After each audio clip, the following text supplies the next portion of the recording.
Hello दोस्तों, स्वागत है आपका मेरे चैनल सोलेट्स स्टडी में। इस वीडियो में हम बात करेंगे आर्टिकल 15(5) के बारे में। ये अनुच्छेद कैसे आया, क्योंकि ये संविधान में पहले नहीं था। इसको संविधान में संशोधन करके इसको लाया गया। ये क्यों लाया गया, इसके विषय में हम बात करेंगे। तो चलिए शुरू करते हैं। दोस्तों, बात करें अनुच्छेद 15(5) की पृष्ठभूमि की, तो शुरुआत होती है सन 1990 के दशक से। उस समय क्या था दोस्तों कि जो प्राइवेट संस्थान थे, जो निजी संस्थान थे, उन लोगों ने क्या किया कि बड़े बड़े कॉलेज बनाना शुरू किया, जो कि मेडिकल इंजीनियरिंग कॉलेज थे। उस समय क्या हुआ दोस्तों कि उस समय ओबीसी एससी एसटी वर्ग के लोगों को आरक्षण नहीं मिल रहा था प्रवेश में, क्योंकि उस समय जो निजी संस्थान थे, जो जितना ज़्यादा डोनेशन देता था, उनके बच्चों को उतना अच्छा एडमिशन मिल रहा था।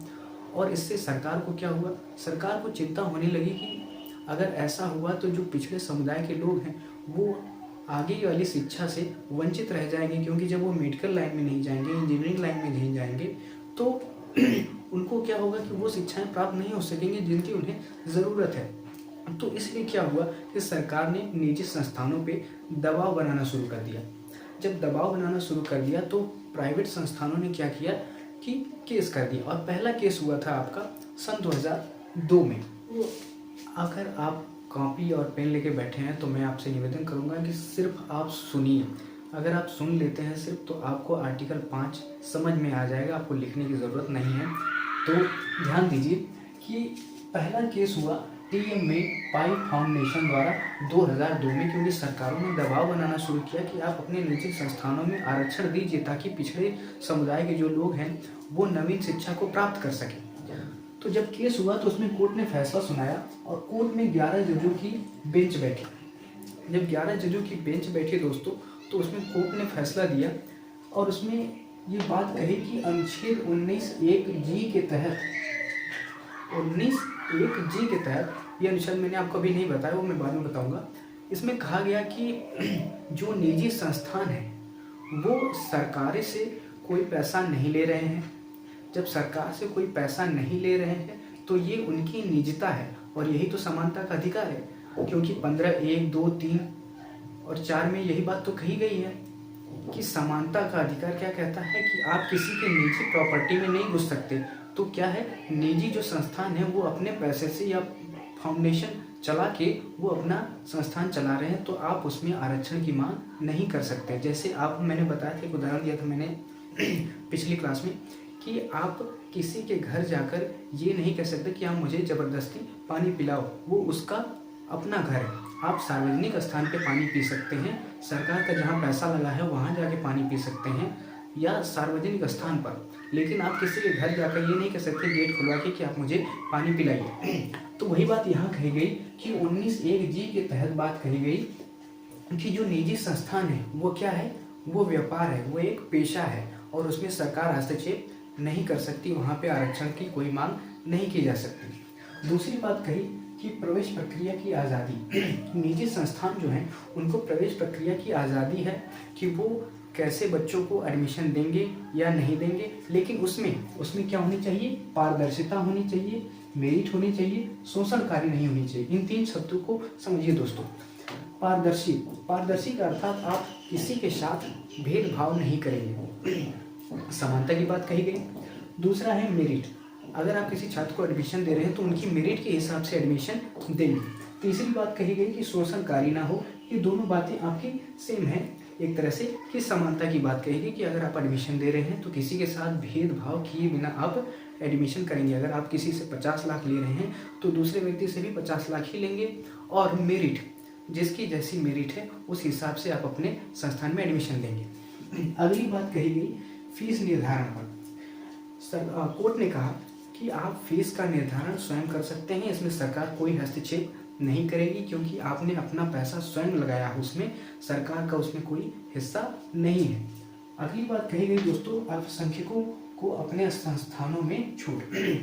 अल्पसंख्यक संस्थान जो है, जैसे मदरसा हुआ, मिशनरी कॉलेज हुए, उसमें जो है और समुदाय के लोगों को एडमिशन की अनुमति नहीं है। वो अल्पसंख्यक जो है अपने निजी संस्थान को चाहे जैसे चला सकते हैं। हालांकि इसमें एक बात कही गई कि आप कुछ सीटें जो हैं वो आप अन्य समुदाय जैसे हिंदू और अन्य धर्मों के लिए आप कुछ सीटें जो हैं वो आप ज़रूर रखेंगे। अगली बात कहेगी कि सरकारी हस्तक्षेप की सीमा। कोर्ट ने कहा कि निजी संस्थानों में जो सरकार का हस्तक्षेप हो वह न के बराबर है। सरकारी संस्थानों का जो सीमा है वो इतना ही है कि आप शिक्षण का मानक तय करें कि शिक्षा कैसी होनी चाहिए। आप निजी संस्थानों में कोई हस्तक्षेप नहीं कर सकते। तो ये था मामला दोस्तों टीएमए पाई फाउंडेशन 2002 का जो पहला केस हुआ आरक्षण के मामले में। ये आरक्षण किस बात की कर रहा है दोस्तों? प्रवेश संबंधी जो जैसे कॉलेज है, इंजीनियरिंग कॉलेज है, मेडिकल कॉलेज है, जो निजी संस्थान चला रहे थे जिसमें भारी भरकम फीस लेके एडमिशन दिया जा रहा था। सरकार चाह रही थी कि उसमें क्या हो कि ओबीसी, एससी, एसटी के बच्चों को प्रवेश मिले ताकि वो नवीन शिक्षा को प्राप्त कर सकें। जब ये फैसला आया दोस्तों तो सरकार इसमें ये फैसला इतना जटिल था कि सरकार ने फिर हस्तक्षेप करना शुरू कर दिया निजी संस्थानों के बारे में कि आप एडमिशन दीजिए, उसमें कुछ आरक्षण दीजिए। फिर दूसरा केस हुआ दोस्तों 2003 में। वो केस क्या था दोस्तों? सरकार ने जब उसमें हस्तक्षेप करना शुरू किया दोस्तों तो 2003 में इस्लामिक एकेडमिक ऑफ एजुकेशन नाम के फाउंडेशन ने फिर से केस किया 2003 में। और इस केस में 5 जजों की बेंच बैठी दोस्तों और उसने फैसला सुनाया कि 2 कमेटियां बनाई जाएं। एक होगी फीस फिक्सेशन की और दूसरी होगी एडमिशन सुपरवाइजरी की। और इन दोनों कमेटियों के जो अध्यक्ष होंगे वो होंगे रिटायर्ड जज।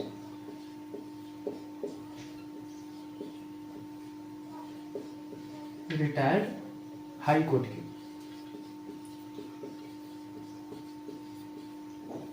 जो हाई कोर्ट के रिटायर्ड जज होंगे वो इन दोनों कमेटियों की क्या करेंगे? अध्यक्षता करेंगे और निर्धारण करेंगे फीस फिक्सेशन में कोई मुनाफाखोरी नहीं हो रही है और जो एडमिशन लिया जा रहा है उसमें कोई भेदभाव नहीं हो रहा है। दूसरी बात कही सरकारी कोटा के बारे में।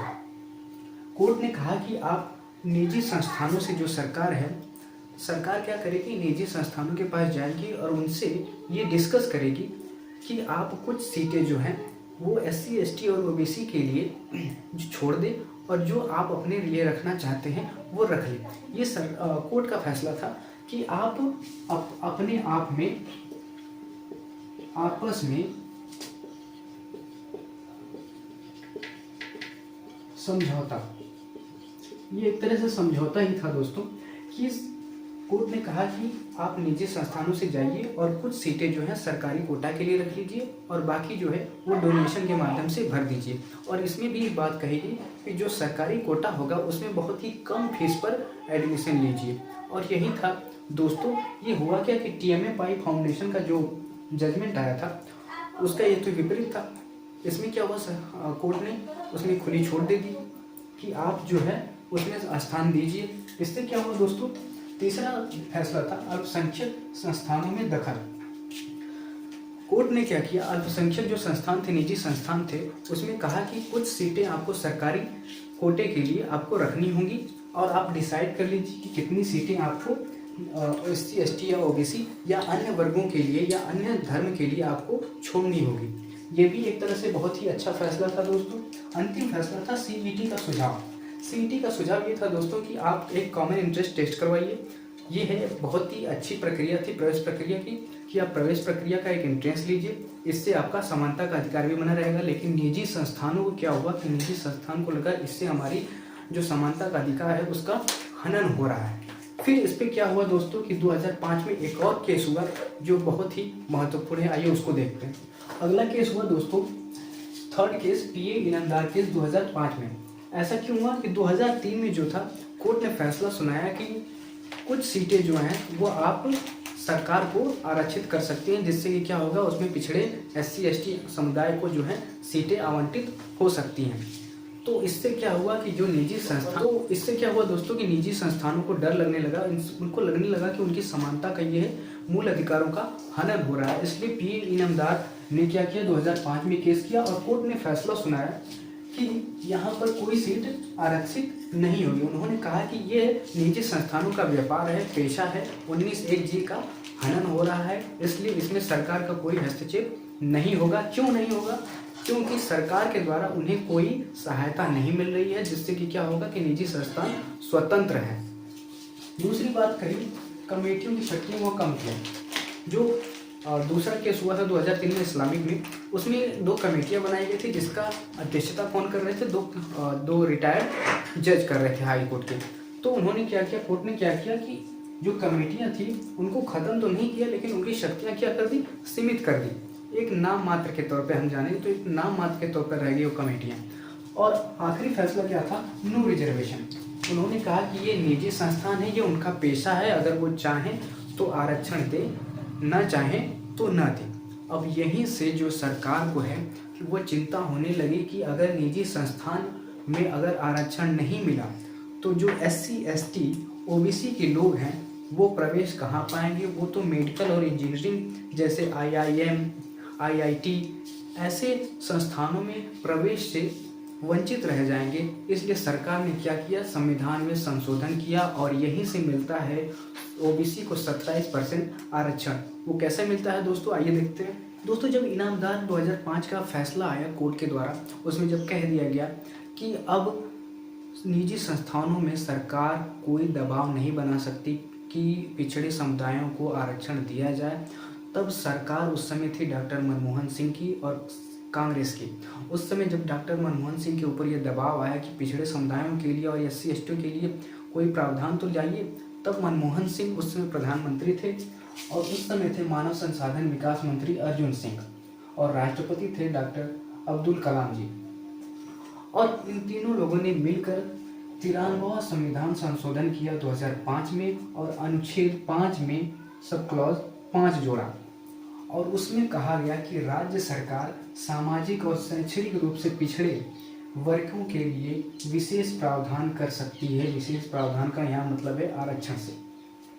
तो हुआ ये दोस्तों कि जब 93वां संविधान संशोधन हुआ 2005 के द्वारा और अनुच्छेद 5 में 5 जोड़ा गया और इसमें विशेष प्रावधान की बात की गई, तो विशेष प्रावधान किसके लिए था, पिछड़े वर्ग यानी OBC SC और ST के लिए। और ये जो अनुच्छेद 5 में जो शैक्षणिक प्रावधान किए गए ये विद्यालयों में कॉलेजों में प्रवेश से संबंधित थे। और ये प्रवेश कहाँ, AIIM IIT ऐसे संस्थानों में क्या हुआ था, पहले आरक्षण नहीं था, लेकिन अनुच्छेद 5 के द्वारा अनुच्छेद 15 के द्वारा ये लाया गया। और ये कहाँ कहाँ लागू हुआ दोस्तों, ये लागू हुआ सामाजिक और शैक्षिक रूप से पिछड़े वर्गों पर। और कहाँ लागू हुआ, जो निजी संस्थान थे उन पर, और जो गैर निजी संस्थान थे जो सहायता प्राप्त कर रहे थे सरकार के द्वारा, जो सरकार के द्वारा कुछ पैसे भी लेते थे, उन पे लागू हुआ। और सरकारी और केंद्र कॉलेजों पे लागू हुआ। और इसमें आगे चलकर क्या हुआ दोस्तों कि OBC को 27% आरक्षण प्राप्त हुआ प्रवेश में। और यहीं से दोस्तों मिलता है क्या, OBC को 27% आरक्षण। तो ये थी दोस्तों कहानी। लेकिन इसके बाद भी क्या हुआ, इसके बाद भी एक केस हुआ जिसमें कहा गया कि इससे क्या होगा कि शिक्षा का स्तर गिर जाएगा। वो केस क्या कहता है दोस्तों, आइए देखते हैं। चौथा केस किया दोस्तों अशोक कुमार ठाकुर ने सन 2008 में, जिसका फैसला आया कोर्ट ने इसमें कहा कि 15/5 को वैध कर दिया। उन्होंने क्या कहा कि 15/5 जो है वो सही है, जो संशोधन किया गया है वो सही है, वो कोई गलत नहीं है, क्योंकि राज्यों को विशेष प्रावधान बनाने के अधिकार है, ये संविधान में लिखित है। अगली बात उन्होंने कही कि 27% जो आरक्षण दिया जा रहा है OBC को वो भी सही है, लेकिन उसमें एक बात जोड़ी कि क्रीमी लेयर का आपको ध्यान रखना होगा। दोस्तों क्रीमी लेयर क्या होता है, क्रीमी लेयर होता है जैसे दोस्तों A और B वर्ग के अधिकारी, जैसे किसी कर्नल हो गया, कोई कर्नल है, IAS हो गए, PCS हो गए। अगर OBC वर्ग में कोई ऐसा अधिकारी है जो IAS है, PCS है, तो उसके बच्चे को क्या होगा कि 27% आरक्षण का लाभ नहीं मिलेगा। यही होता है क्रीमी लेयर कि अगर कोई उच्च वर्ग कह रहा हूँ मैं, OBC वर्ग में अगर कोई अमीर OBC वर्ग का है तो उसे क्या होगा कि उस आरक्षण का लाभ नहीं मिलेगा। यही बात कही गई। और यही बात अशोक कुमार ठाकुर ने ये जो केस किया था उसका कारण भी था। उनका कहना था कि अगर ये आरक्षण लागू हो गया तो इससे क्या होगा कि जो आईआईटी है, एआईएमएम है, उसमें जो आरक्षण मिलेगा इससे क्या होगा कि शिक्षा का स्तर नीचे गिर जाएगा। तो अगली बात कही कोर्ट ने कि हर 10 साल में इसकी समीक्षा की जाए। कोर्ट ने कहा कि हर 10 साल में इसकी समीक्षा की जाए कि आरक्षण से लाभ कितना हो रहा है। तो उम्मीद करता हूँ दोस्तों आपको समझ में आया होगा कि ओबीसी को 27% आरक्षण प्रवेश में और बड़े बड़े कॉलेजों में कैसे मिला और एससी एसटी को कैसे मिला। तो उम्मीद करता हूँ आपको वीडियो अच्छा लगा होगा। अच्छा लगा हो तो लाइक कर दीजिए और ज़्यादा से ज़्यादा शेयर करिए और अगले वीडियो का इंतज़ार करिए और सब्सक्राइब करना ना भूलिए। Thank you.